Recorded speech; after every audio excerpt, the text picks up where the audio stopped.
Good evening, everybody, and welcome back to Vidane TV. It is NEPs night in Canada this time. Racing at... Tim, where are we racing? I know it's in Montreal, but my French, not very good. Circuit Gilles Villeneuve. I would have completely butchered that. Showtime, Paul Strickland Jr. up here in the Vidane TV broadcast booth, joined by Tim Terry and Aaron Creed. And Aaron, we've been watching these guys kind of do a couple of laps around this place in the past half hour, 45 minutes or so before the green flag dropped here, before we got everybody lined up. And gonna be an interesting one here. Road course is always full of action here with the NEPs League. Yeah, thanks for having me. My first time here in Quebec. And yeah, it's going to be a little touch and go for some of these racers. And yeah, turned out to be a little bit treacherous for a few in practice and qualifying. But there's kind of some of the usual suspects up top on the leaderboard with your point leader starting out front. And then the guy starting outside, or is it inside at a road course here? Is the 26th, the home country racer. And since we're in Quebec, do we call him Brent Roy, or is it still Brent Roy? That would be a question for Tim. Tim, how do names work in French? It all depends where you are watching from, I guess. I'm sure the Quebec fans are going to call him what they want, but coming through the final couple of corners up through 14, we're getting ready to see the green flag right here. As they come down the straightaway, green flag is out, and we are underway. This is the Maple Syrup Race presented by Speedway 660. I believe the correct title of this is Brent R. goes down into the corner and will take the jump on the 09, and he'll lead down into 1. Lead change right here on lap 1. John Peters, though, still on the back quarter panel of Brent Roy in the number 26 car. And this is going to be something to watch for sure. You can see long straightaway with a little bit of a chicane there on the backstretch. Taking a look at the Vidane TV map there. Brought to you by SDK Gaming. Thank you to them for jumping on board here with us at Vidane TV. And it's pretty cool to see. You'll be able to follow along where your favorite race car driver is. The number that you're seeing inside that dot is their position. So that big white number 1 is going to be position 1, and that's the 26 car of Brent Roy, about 0.3 of a second out front of John here. John Peters here, Aaron. Yeah, definitely cool to follow along with that. And yeah, it seems like everyone's taking it pretty easy in this opening lap. Although it's a pretty narrow race course, that's for sure. A little bit, perhaps even a little bit more narrow than the slamming and banging you can usually do on the short tracks. But I have a feeling as long as the field stays close together, we're going to see some action here come as we get a little further down the road in this 30-lap feature. 30 laps on the docket here, waiting for timing and scoring to correct itself. That'll get taken care of once we cross the start-finish line here to complete lap number 1. Complete lap number 2. Check that. No, I'm following along just as well. Maybe it is lap number 1. But interesting race course. Not really designed for these great big heavy stock cars. And they've been putting on a pretty good show here in practice and qualifying, except for that 14 car. A little bit of a squirrely couple of corners there with a 14 car. Zane Farrell botching the qualifying lap, starting in towards the back of the pack. Actually starting up in the top 5. So that might have been the second lap that we followed along with. But you can see the top 4 cars here, 5, 6 cars right in a line. Not quite nose to tail, but within striking distance of each other for sure.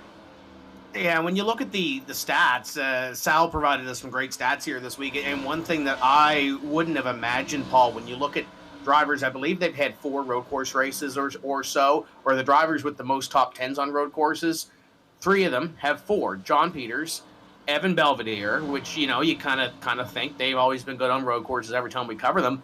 And how about Zane Farrell? Zane Farrell has 4 top 10 finishes, 3 top 5s, and 2 podiums. Still has yet to take away a victory. Probably, and don't want to blow his head up, Paul, but probably the best road racer that we have here in NEPs that hasn't scored a win in NEPs as of yet. So you're seeing John Miller on your screen. There's another underrated road course driver as he tries to work his way up through the field, and he's got Brandon Marhefka in front of him.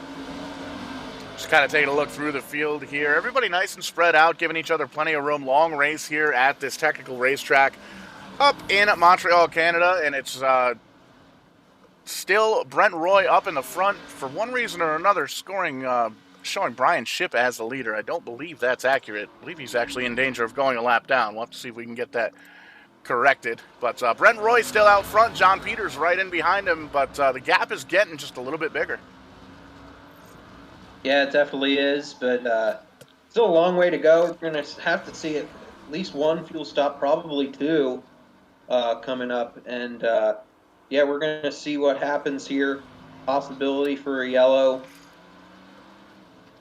down the road here if something happens. And but Brent Roy's doing a great job right now, keeping a few car lanes between himself and John Peters. Peters nearly undefeated on the road courses.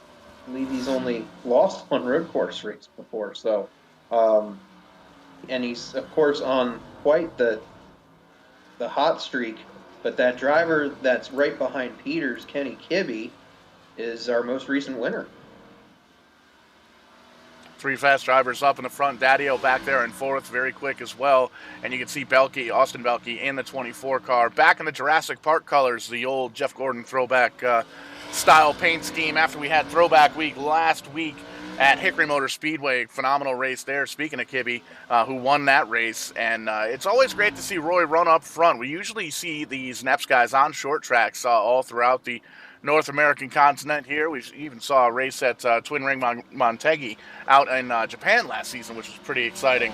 But Brent Roy, only victory here in the Shift Marketing and Design Grand National Series, coming at a super speedway. So it's good to see him run out front here on the road courses and show that he's got a couple of more talents up the stream. As we take a peek on the left-hand side of your screen, the Verdane TV scoring tower finally got its head out of its you-know-what, and we can see Brent Roy about 8/10, almost 9/10 of a second now over John Peters.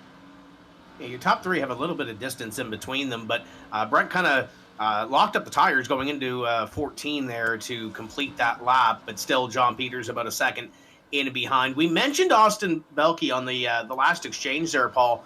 We did have a NEPs Super Truck race here last season, about a year ago now, and Austin was on the podium for that race. Very solid, very consistent.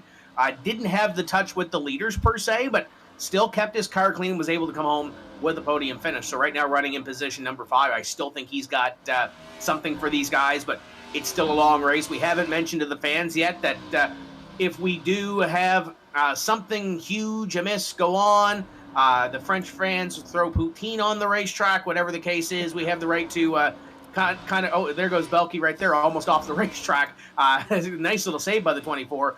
We have the option to go down, Paul, and kind of elbow Barney a little bit and tell him to throw Le Drapeau Jaune, which is the yellow flag.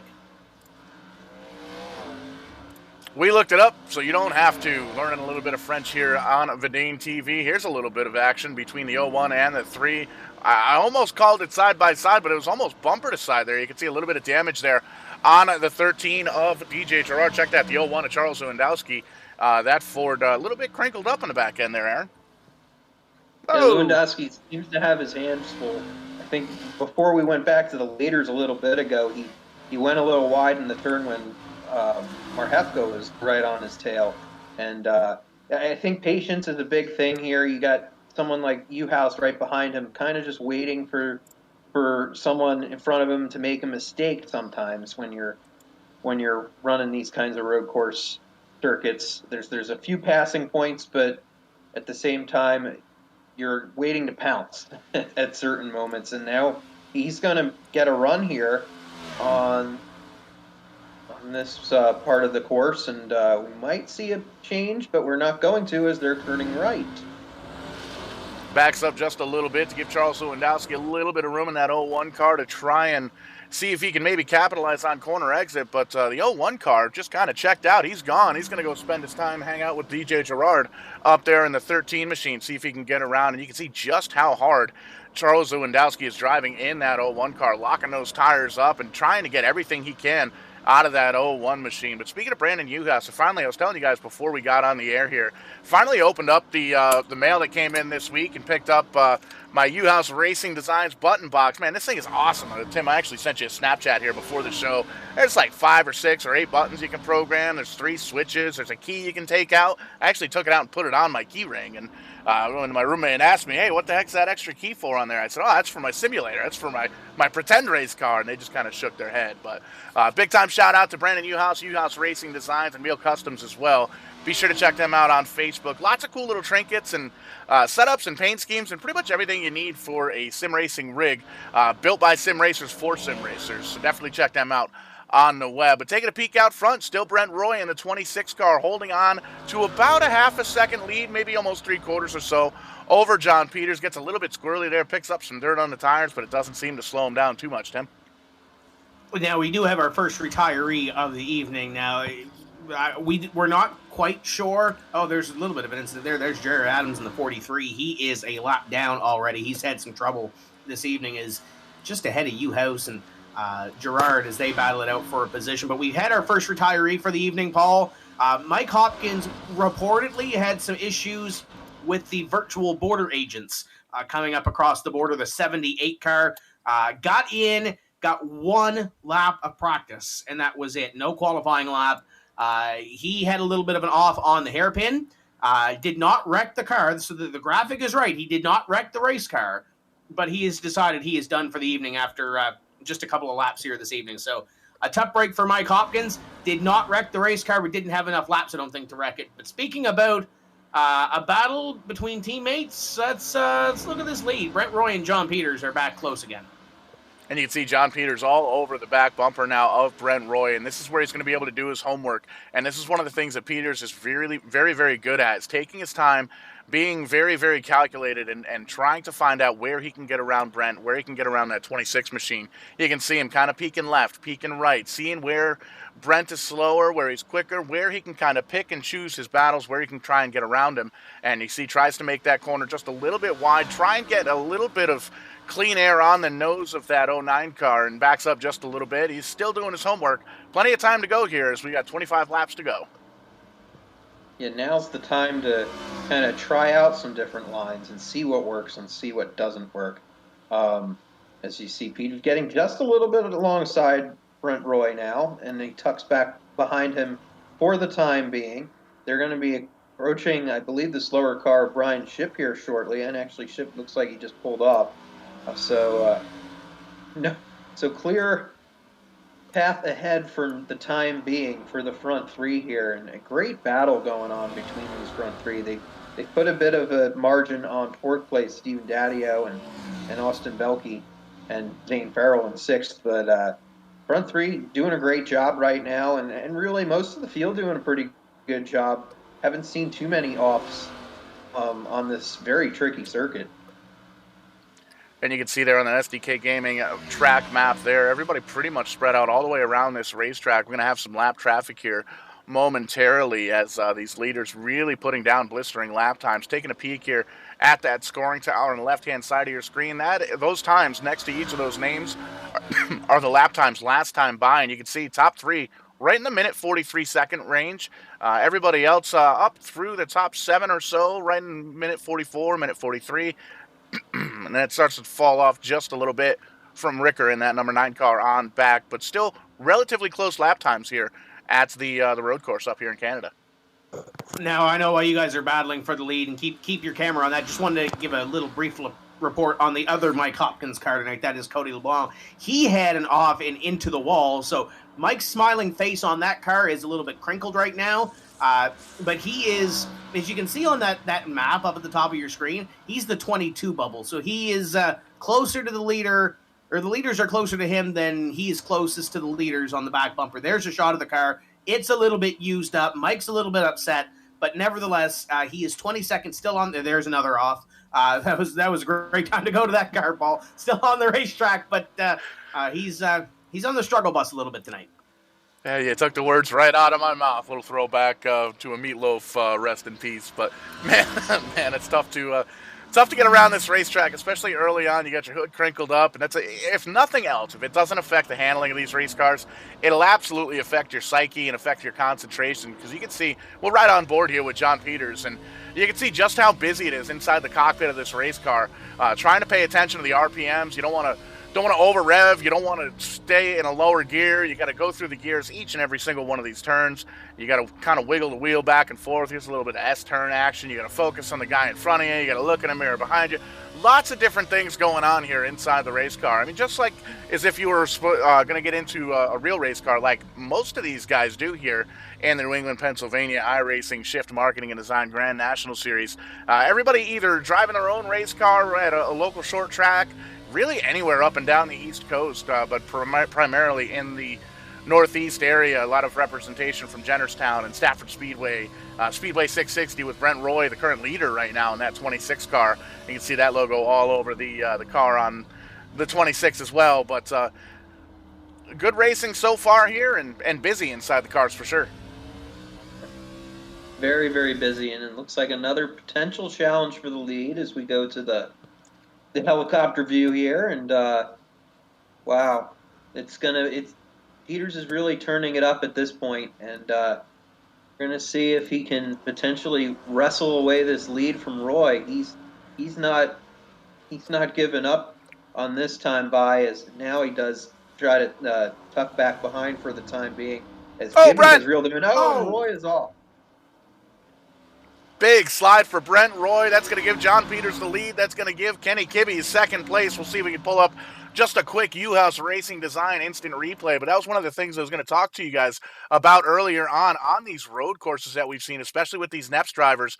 We've seen many of the quick guys, many of the fast guys up towards the front make mistakes like that. And very early on here to be making a mistake like that. But we'll take a look here one more time. Big time slide, just completely misses the corner, slaps the tires, holds on to it, gets it pointed in the right direction, and good to go. But that is a big-time mistake for the 26 car. You can see now he's dropped back to third place. I'm not sure. I can't remember. My memory is really short. But the Trans Am race that we did, Paul, was it, as Brian Shipp goes off the racetrack battle for the lead up in front, was it Brent racing with Kenny Kibbe during that race where they went back and forth? And I think we documented in that battle where Brent was kind of overdriving the race car and almost to an effect mirror driving the race car. John Peters tonight has been better in the braking zones compared to the 26 car, and I think that might be what bit him early in the first couple of corners of this racetrack where Brent went off, because John was putting the pressure on him a little bit, and I think Brent just overstepped that boundary and got into the wall. So now it's the same sort of deal as it was before when we ran the Trans Am race about a month ago, where Brent's got damage. He's going to have to manage that race car to try to get back up towards the front of the field. Oh, by the way, there's a pit stop. Oh, by the way, there could be a caution, but they don't know when either's coming.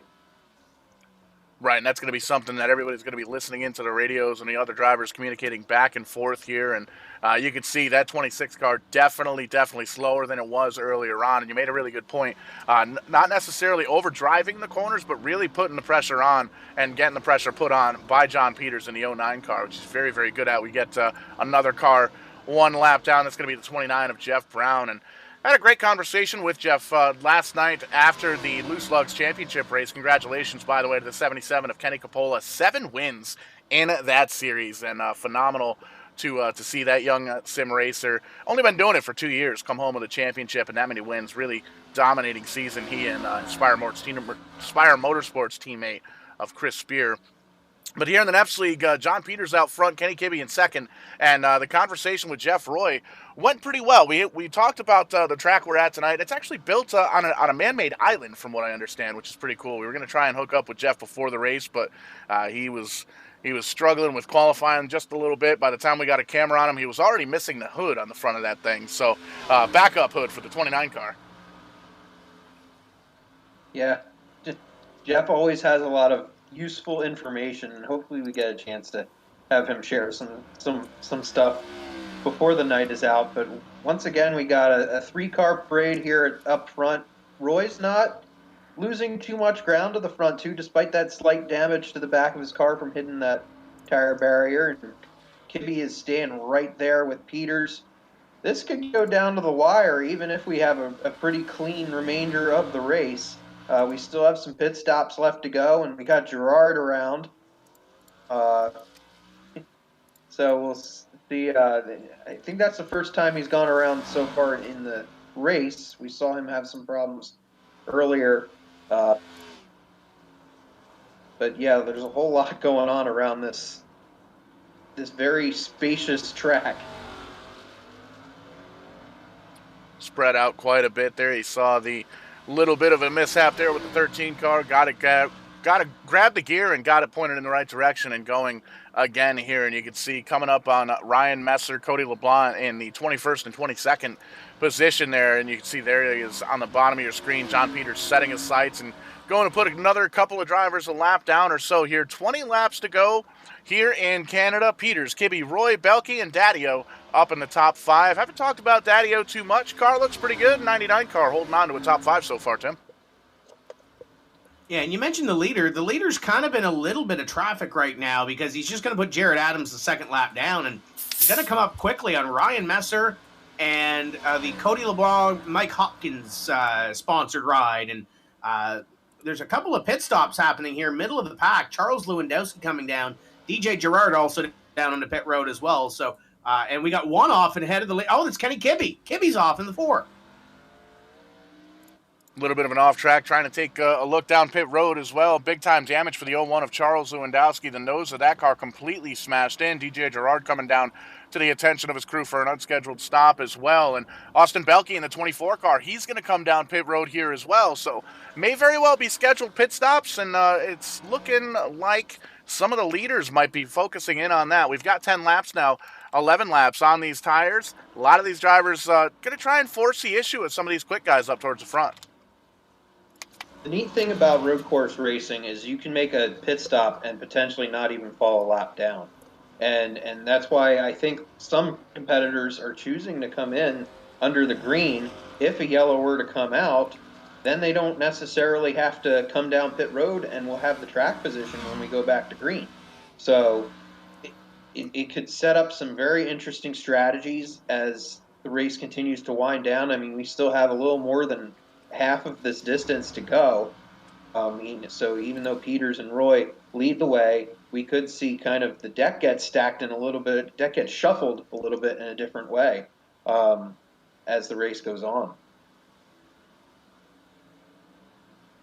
Beautiful wide shot there, the hairpin turn from the Wheelhouse Racing Design blimp, and shows you the top 3 cars lined right up, and Kenny Kibbe back there in 3rd, Brent Roy back up to 2nd, John Peters holding on to the lead right now. Everybody still in the race except for Mike Hopkins, parked that thing in the garage, and taking a peek now, looks like 19 drivers currently on the lead lap, and another driver coming down pit road. That's going to be Kenny Kibbe coming down from 2nd place, going to come down and get service to his machine. So the leader's starting to come down pit road, Tim.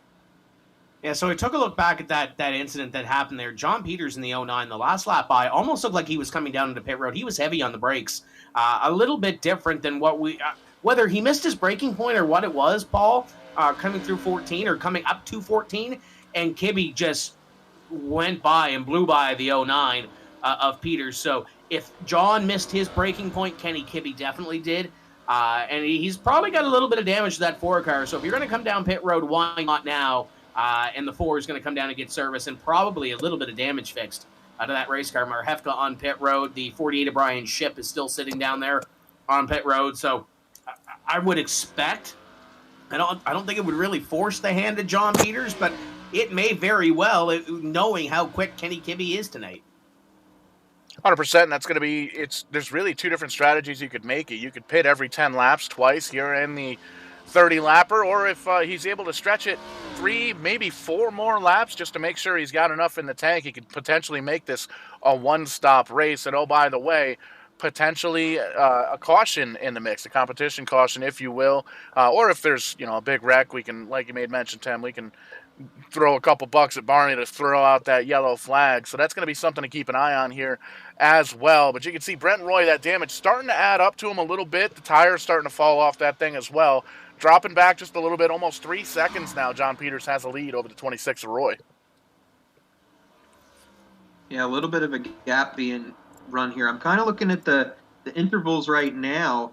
What's interesting is, so Kibbe and Belke have both pitted, but Belke's now only about 5 seconds behind Kibbe, and it was a little bit more of a margin before the pit stops. So I don't think we've seen the last of Austin Belke yet. he's challenged for some. He's contended for some races throughout this season. Just had some bad luck go his way on a few occasions. So he'll be one to watch. You were just watching Zane Farrell down pit road. He's been consistent this season and continues to be having a solid top 10 run. A few others in the field, Ryan Messer, for instance, on pit road as well. Brian Shipp, we've seen him kind of on and off the track. He's on pit road. So right now the field's kind of shuffled. There's Corey Casagrande in the top 10 for the first time today. Was in the top 10 until Zane Farrell got by there after coming off of pit road. So Corey kind of struggling. Dale Lester, wow, that didn't turn out too well. I think Dale's GPS broke. Yeah. Lester's another one that just has not had a good break this season, and it's another tough one right there. This one kind of his own doing there, just missing that turn. But hopefully he can recover here in the second half of the race. Yeah, you can see lots of damage on the front of that UOS Racing Design number 10 car. A lot of damage as we kind of sift through the field here, going through. And the John Peters, the leader, coming down pit road. Brent Roy going to follow him down as well. So the leader's now coming on down. This is going to give Steve Daddio an opportunity to potentially lead a lap. We'll see if he chooses to come down or if he's going to go out and stay on track one more time. But this tells me this should be a two-stop race for everybody up in the front. Is there going to be somebody that tries to stretch it to halfway to see if they can come down pit road? Daddio chooses to come down pit road as well. And we're going to see how, a little side-by-side action here with John Miller and Kenny Kibbe. And another little swipe there, too. Yeah, the 4 and the 6 have a little bit of a coming together, and Kenny Kibbe will get the best of that, and we'll see where he shakes out coming onto the racetrack as John Peters is coming off a pit road and into the, Charles Lewandowski up into the 09, and the 4 of Kibbe is going to come out with the lead, I do believe, here. It's what it's looking like. The 01 moves over to the left-hand side of the racetrack. The 6 and Miller tries to get a little bit of a drafting help there. You can see side by side now with John Peters trying to hold on to see if he can get up there and get around Kibbe with that lap. Loses the back end of the race car. Tries to hold on to it. Brent Roy now stuck in behind the 01 car. The 6 and Miller stuck behind the 26. We still have a battle for the lead. John Peters all over the 4 car. A little bit of a wiggle there, but he wants that lead back with 16 laps to go. Peters looking for that lead after kind of Kibbe kind of unintentionally set a pick there with the lap traffic, and there you saw Brent Roy also. He was just eager to get by John Miller and Lewandowski so he could be within a striking distance of these front two, and it took a little while, but he's been able to reel in the front two as well. John Miller, I don't think he's pitted yet. So, once again, pit strategy, that if he can short pit and only make it on one stop, he could have a really good run going here. I mean, we see that without pitting, he's already back to 4th spot. But, something like that, you're running outside the end of the top 10 or outside the top 10, you could be knocking on the door for a top 5 if you play the pitch strategy right. But right now, continuing to be a great battle for the lead as they Kibbe and Peters approach some more slower traffic. There's a 44 car of Scott McDonald. He's got that arrow pointed in the forward direction. He's just got to follow that arrow. And you can see right now holding on to the tail end of the longest line for about a second and a half. There you see Kenny Kibbe getting on by. John Peters down and around the 44 car as well, and still all over the back bumper of the 4 car, waiting to pounce, waiting to make that move. Here comes Brent Roy around the 44 car as well. And just looking at this battle that continues on for the top spot, it continues to be Kibbe and Peters back and forth. I've been trying to scroll through, Paul. I know you have the graphic. I think Corey Casagrande is the only driver that has yet to come down onto pit road, at least looking through the top 10 or so as they continue to roll through here. Yeah, 100%. We'll pull up the graphic in just a moment. Get that timing and scoring tower back up on the screen here as They struggle with the technology here in the iRacing HQ, but we'll get it all sorted out there. There's a pass for the lead. John Peters down and around that 4 car of Kenny Kibbe, and he's going to take over the lead, but Kibbe's still all over the back bumper of that 09 car. Wants to lead back, wants to come home with a road course victory here, and wants to see if he can try and gain a couple of points on the points leader, John Peters, in the 09. Yeah, I don't think this battle is done yet, for certain, as we got quite a few laps to go. Peters getting a little bit of air in those S-turns and coming onto the front stretch here. Brent Roy still there with trying to reel in the top 2.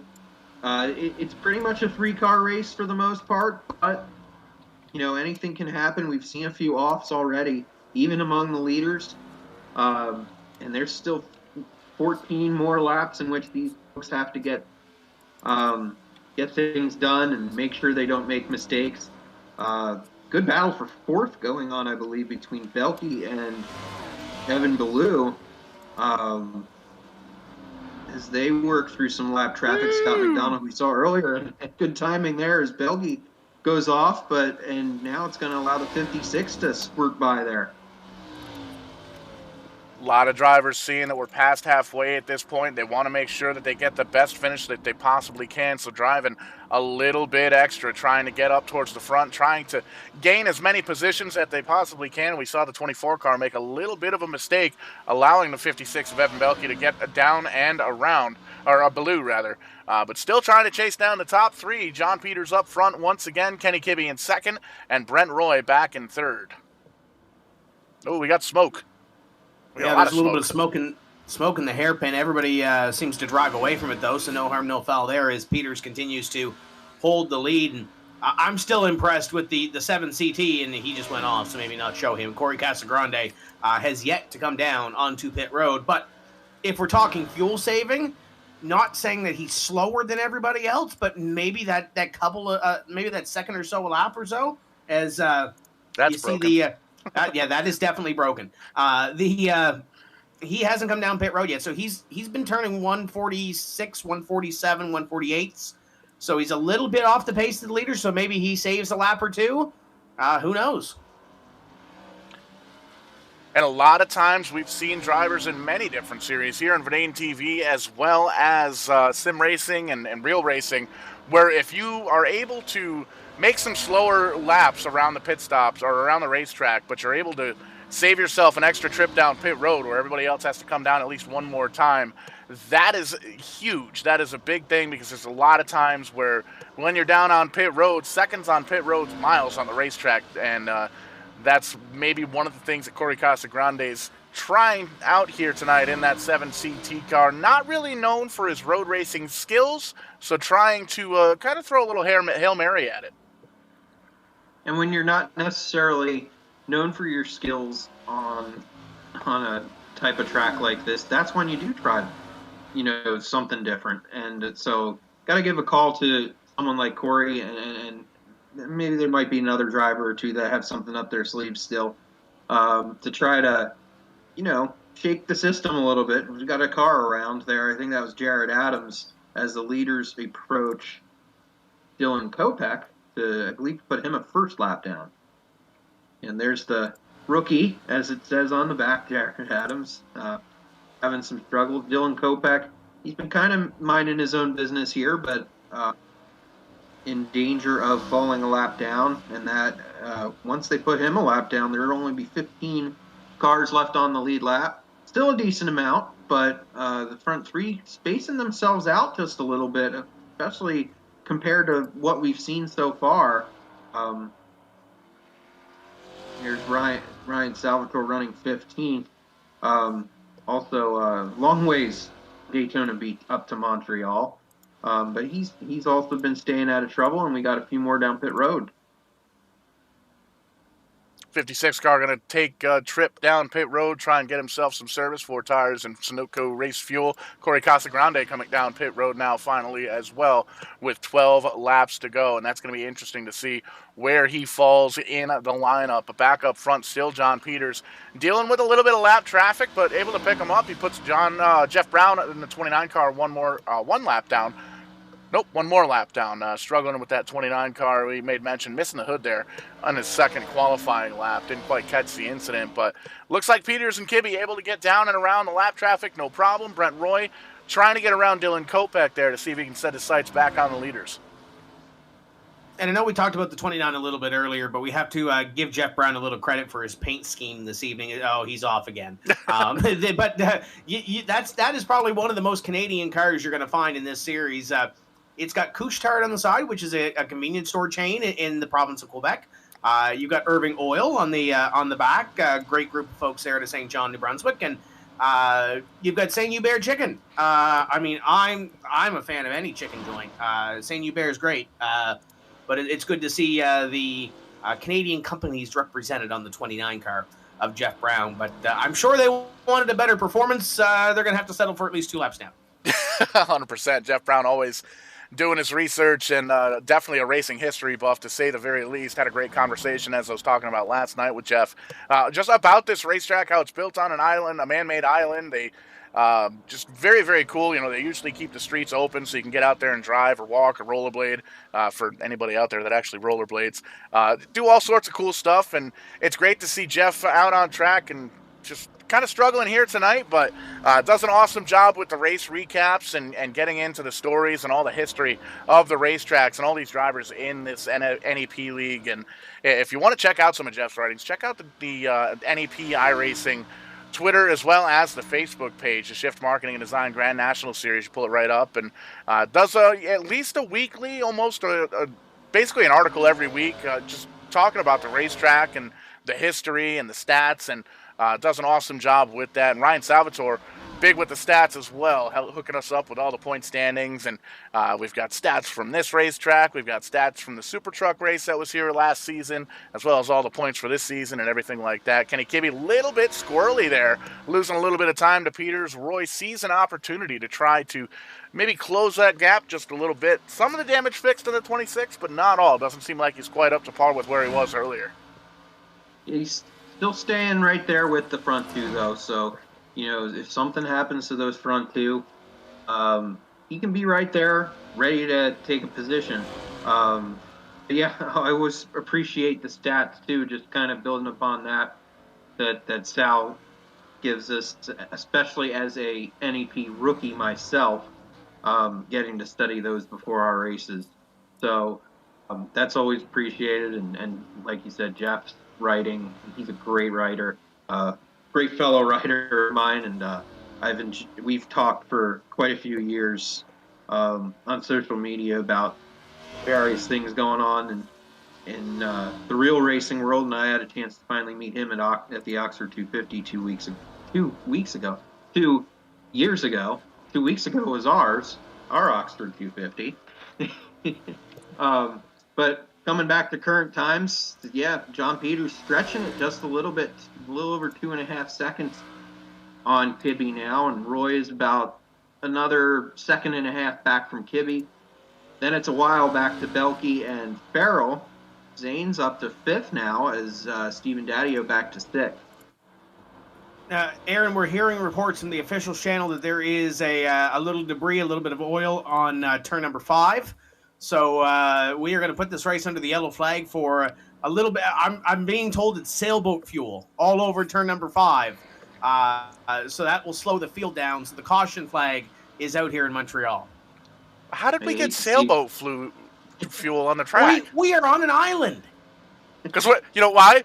Because we're all island boys. Nailed it.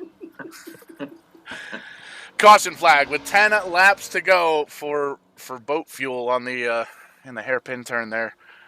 But John Peters slowing his field down. Kenny Kibbe, Brent Roy in at the top 3. Everybody going to have to make a pit stop here. Do you try taking 2 tires with 10 to go? That's a good question. We'll have to see what happens here. The field's going to bunch up before we go down pit road. So, yeah, some might want to make up that track position. If you feel like you had the speed earlier on and you maybe made a mistake or two and lost some track position, maybe you go for it. We'll see.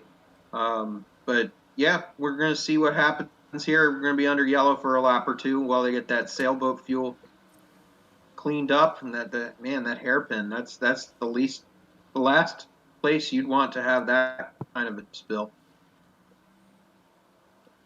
Another wide angle shot here of the island racetrack, and you can see there's water all the way around the racetrack. A very cool deal that iRacing's been able to put together. And if you wanted to see something like this, there's the bridge to get onto the racetrack island, which is pretty cool. Definitely have to try and add this to the bucket list as far as racetracks that I've visited in person. But there's the iRacing safety car. We're going to get pulled up to the back of it and take a look at these guys as they come down pit road, get some service, get some fuel, get some tires, and maybe a help in a poutine here. So we'll see what happens. John Peters finally getting up to the pace car, and got to give a shout out to everybody watching at home on Facebook, on YouTube, or wherever you may be watching. Got some fans from the NEP League. I see Bobby Hutchings or Robert Hutchings watching over on the YouTube as well.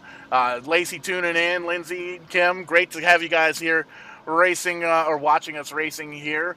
Michelle as well. So thank you guys for tuning in. We got 9 laps to go, some pit stops, and a lot of left-hand turns, right-hand turns, and apparently a cleanup with some sailboat fuel. Wait, sailboat fuel? Tim? Yeah, sailboat fuel all over turn 5. Been hearing some reports of a little bit in the hairpin, but all over turn 5. We have to slow it down. The sailboat fuel is all over the racetrack in turn 5. So that's why we are under caution. You did say that Bobby Hutchings was watching as they all come down pit road. I'm sure Bob is cheering on Zane Farrell this evening. I was talking to Zane a little bit earlier. He was excited to come to Canada, so Bob could cheer him on tonight. So running in position number 5 right now is the number 14. We'll see what he can do on this pit stop. We got a couple of drivers staying out. They are lap down cars except for Zane Farrell. The number 14 will assume the lead. Interesting dynamic. The 14 up towards the top. The 99 stays out. Steve Daddio, Devin Marhefka in the 22, and Evan Ballou in the 56, all electing to stay out. And we're seeing we're right at the end of pit road here. Going to watch the race off pit road. Maybe try and catch up with 1 or 2 of the drivers. AC John Peters, Kenny Kibbe, 1 and 2. Brent Roy coming down. Austin Belke coming down as well. Good pit stop for that 24 crew. And the rest of the field, the rest of the lead lap cars coming down there. You see, I believe that's John Miller in the 6 car. Indeed it is. And everybody else coming down pit road. But now they're all going to be chasing Zane Farrell in that 14 car. We'll see if he just wanted to lead a lap. Maybe he'll come down here next time by. But we'll take a peek for sure and see what happens. I think one of the biggest benefactors of this caution flag, potentially going to be Dylan Kopech. I believe he's going to be the free pass car.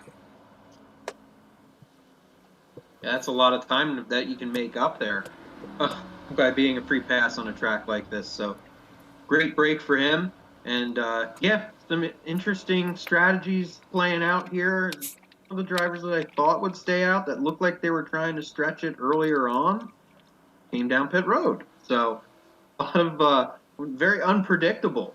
And but maybe some of these front runners that stayed out saw that a few others were able to stretch it on fuel and decided to go for the track position. And I must say, what a sporty safety car we have this week. Yeah, usually used the iRacing Mustang pace car. I'm not even sure what that thing is. A Miata, potentially? I think it's a Porsche, isn't it? It's a Porsche. Oh, yeah, it's definitely not a Miata. This is the road course only pace car we can get on iRacing. We can't have this on any of the regular oval tracks that we race on. So we could, I guess, we couldn't give the extra money, Paul, to get the Mustang or the sedan or the truck up here. So I guess we had to use this. It's not a bad pace car, I guess. No, it's Could you imagine the Porsche? Could you imagine the Porsche rolling out at Hickory last week? Whew, I don't even know if they've got Porsches down there. But Zane Farrell staying out on the racetrack. Going to see what he can do here with 8 laps to go. Going to get that caution or get that green flag next time by. I believe we should get lights off here. Looks like everybody going to line them up 2 by 2. Steve Danio in second, Devin Marhefka in third, John Peters in fourth, Kenny Kibbe in fifth, Evan Ballou in the 56, deciding he's going to come down pit road and throw some tires on that thing, thinking a little bit better of it.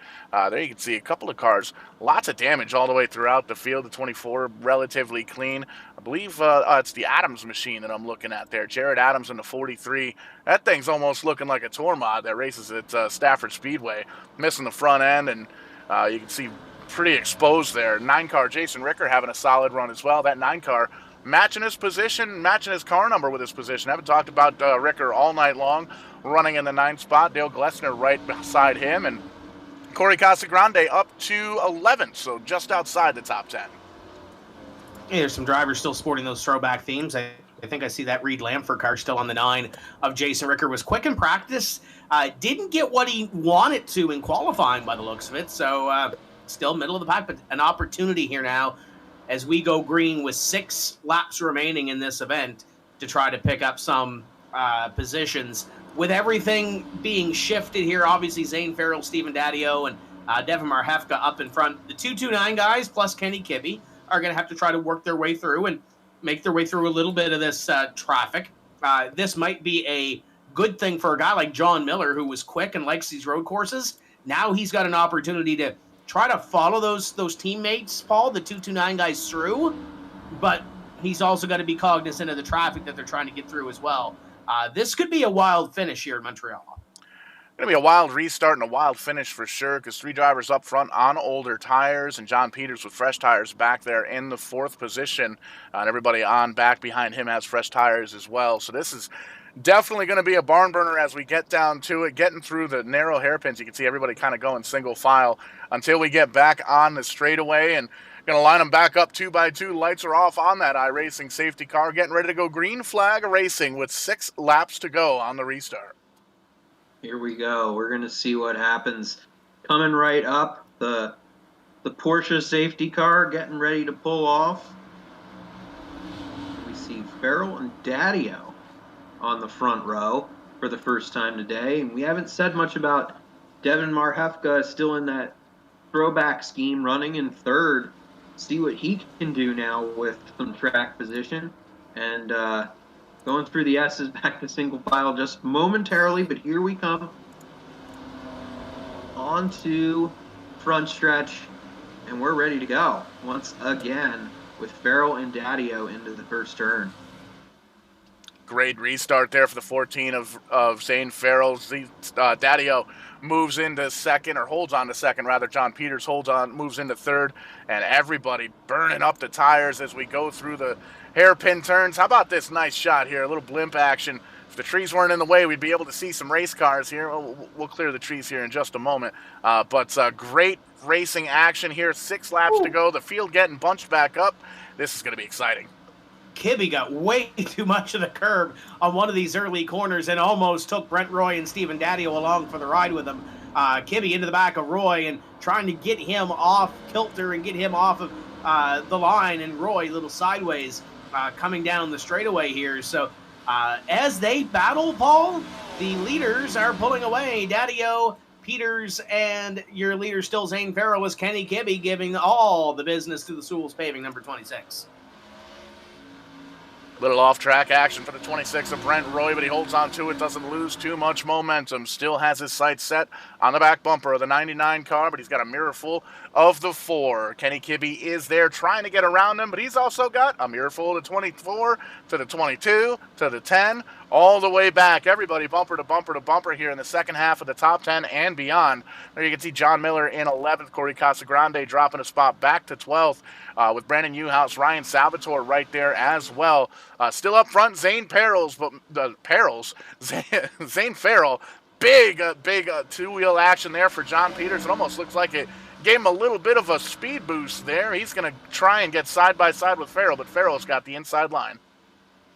Yeah, that didn't seem to slow Peters down at all. And Farrell, I think he's just playing the protective game here now, trying to keep the 09 behind him, but he backs up there in that corner, and here comes Peters once again to the lead. And now Farrell is going to just try to tuck behind him and follow the leader here.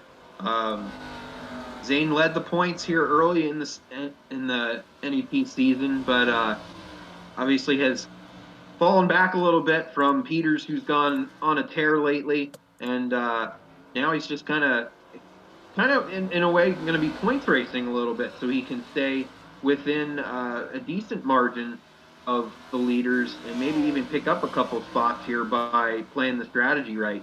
But there you see that the two front runners from earlier on, Brent Roy and Kenny Kibbe, are catching him quick. Yeah, you can almost hear Zane on the radio. Oh, yeah, I guess I'll let Peters by. He's a little bit quicker than I am. So Farrell back to second. Peters back up to the lead. And Brent Roy now setting his sights on the back bumper of the 14 car. And that 4 car is glued to Brent Roy. Kenny Kibbe trying to get back around to get back into a podium position there. Austin Belke right there as well. He's been in the top 5 all night long in that number 24 car. So it's great to see Austin have a great run. And the 22 a little bit further on back for Devin Marhafka, and Jason Ricker leading a little bit of a pack here. About 5, 6, 7, 8 cars kind of nose to tail.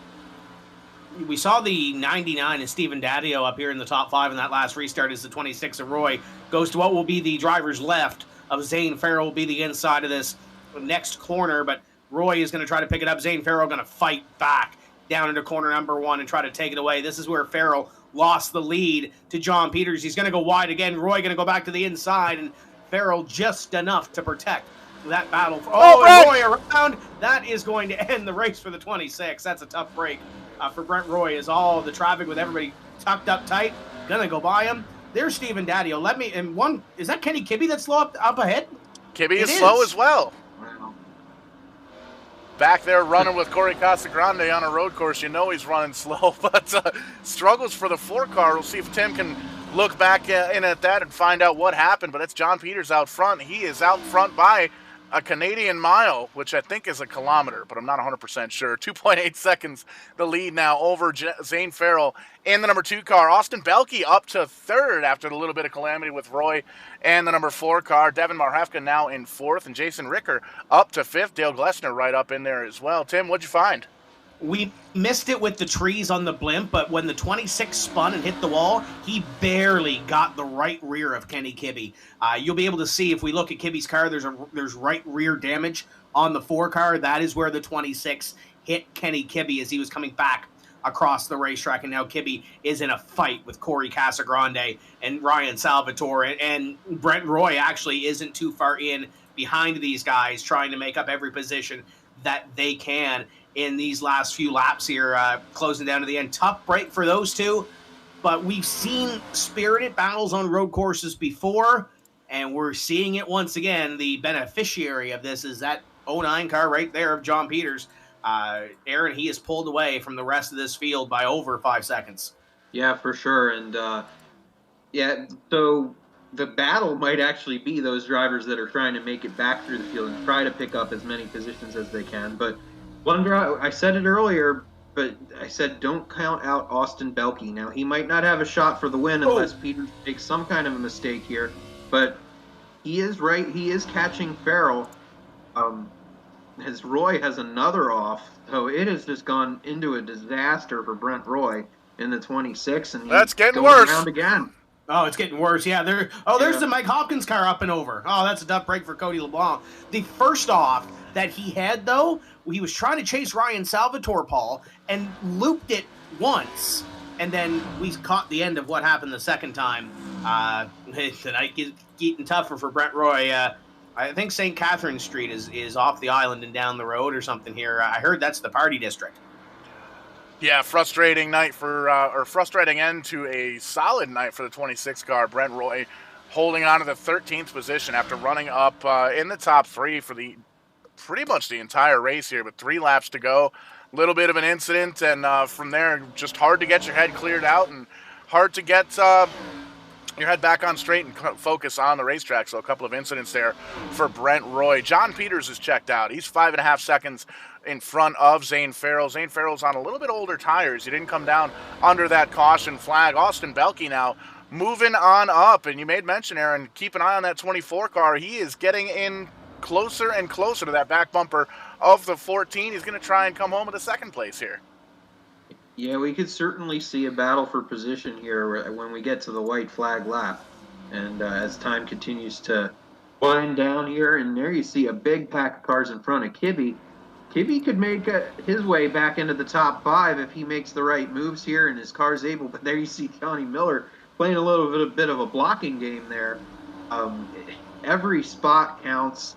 Every driver wants to do as well as they can and does not want to give up a position at this point of the race. So, and you can see it as this pack of racers from 4th on back to about 9th, as we see they're using each other up now for sure. Yeah, 12 wheels turn better than 2. Nope, 12 wheels wreck better than 4. Yeah, the 6 is around, the 13 is around of Gerard as well. That's a tough break. Starting to see a lot of a little bit of a war of attrition here. A lot of damaged race cars throughout the field, but one that's nice and clean. John Peters up front, getting ready to take the white flag, white rag here. Final lap coming up here for John Peters, the leader here in Montreal. 6.8, 6.9, almost 7 seconds over Zane Farrell, and Zane has a mirror full of Austin Belke. That 24 car is there.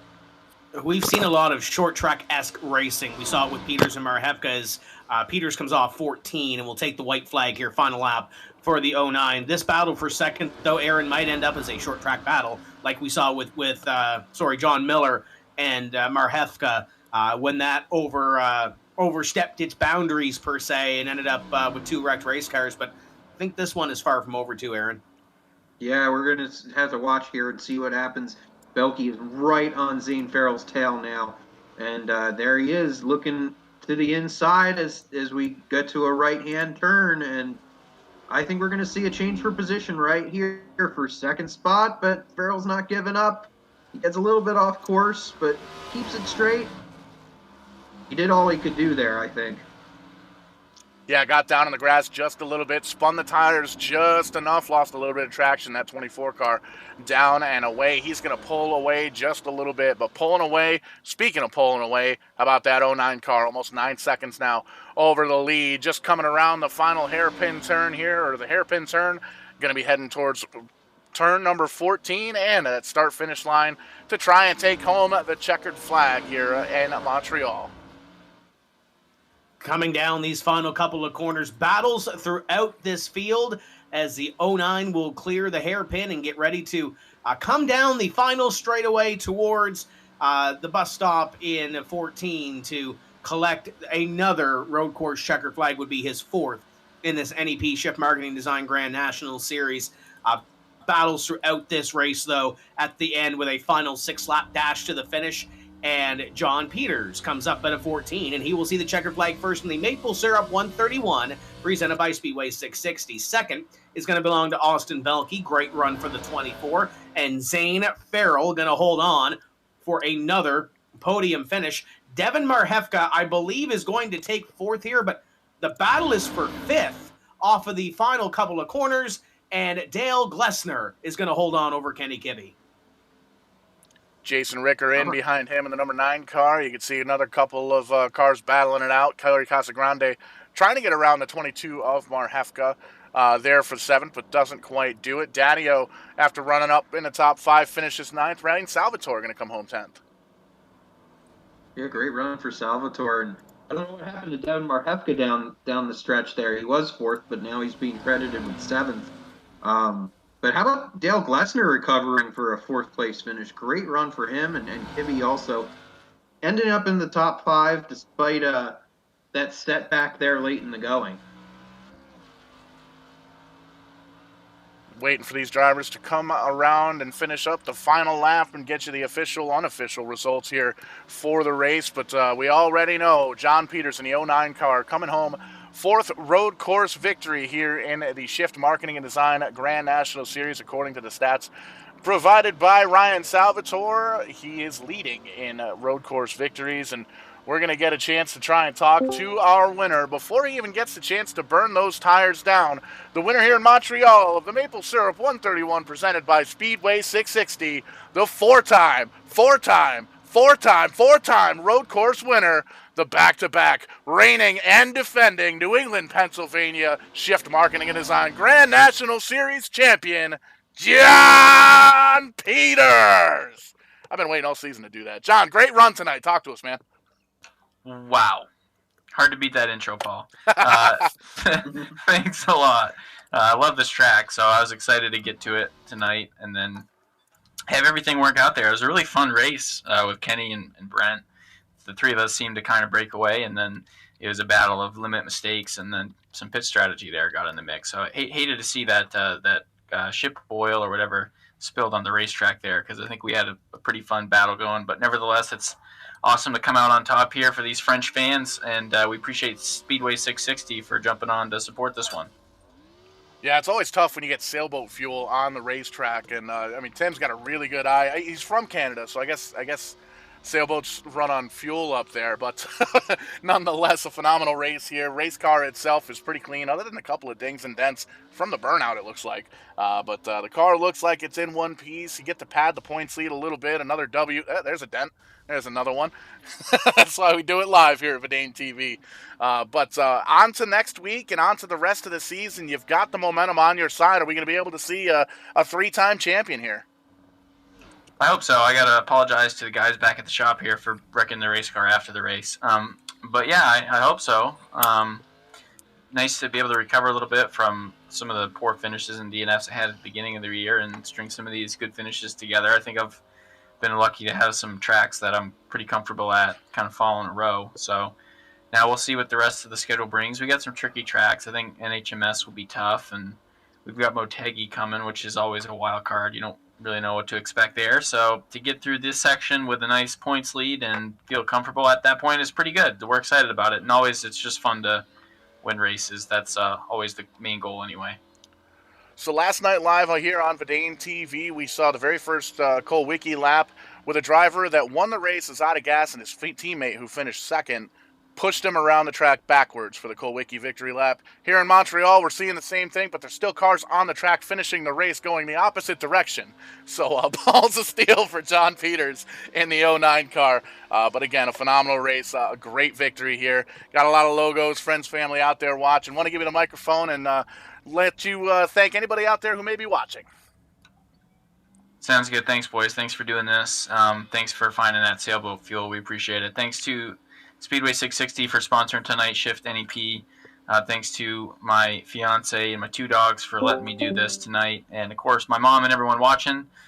And then G&G's Gift, Libby Septic Service, Derek Dean Racing, Turn 4 Automotive and Performance, Four Seasons Synthetic. And then lastly, I got to thank all my fans. And I picked up a lot of support here in the last couple weeks.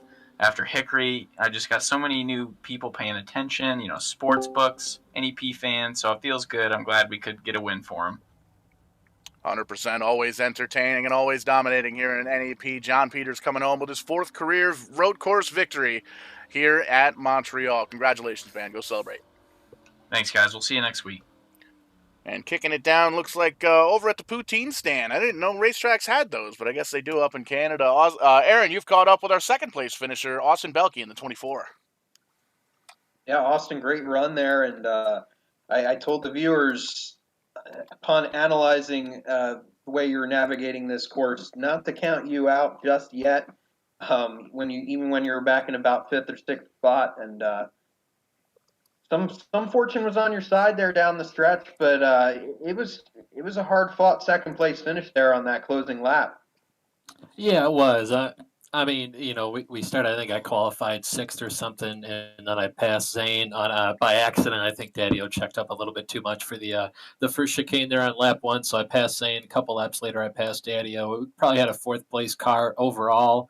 I was catching Kenny and them just before the pit stop, but after the pit stop and being relegated in the cars that hadn't pit already, it's like 16 seconds back. So I had a fourth place car overall and was lucky to get those the two spots from when Brent wrecked and caught Kenny in that, and then I just barely got Zane on the last lap. So it was a fun battle. Yeah, and I know you've had some ups and downs this season in NEP. You've been a contender there, but some things just haven't gone your way. How refreshing and is this second place, and how much momentum does it give you going into the upcoming weeks? Quite a bit of momentum. I mean, you mentioned the ups and downs of it. I'm not very good at like the mile and a half tracks, any of the mid tracks. I practically never race on them, so it's all a new experience for me. And I kind of lean on Kenny Kibbe in the 4 car. He runs a lot of those to help me out. But had a pretty good run last week, battling for a podium all race long there, and just got taken out by an unfortunate accident. So a lot of momentum going in the next few weeks for sure. Anyone that you'd like to thank for this second place finish here in Montreal? Of course, the good Lord, my parents, my wonderful girlfriend Jacqueline, you guys for putting on a fantastic show and bringing our races to the fans. The Warren Concert Band, they do a good job sponsoring me. J.R. Shepard, Different Path Motorsports.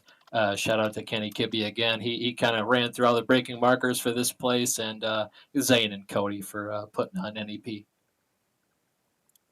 That's your runner-up.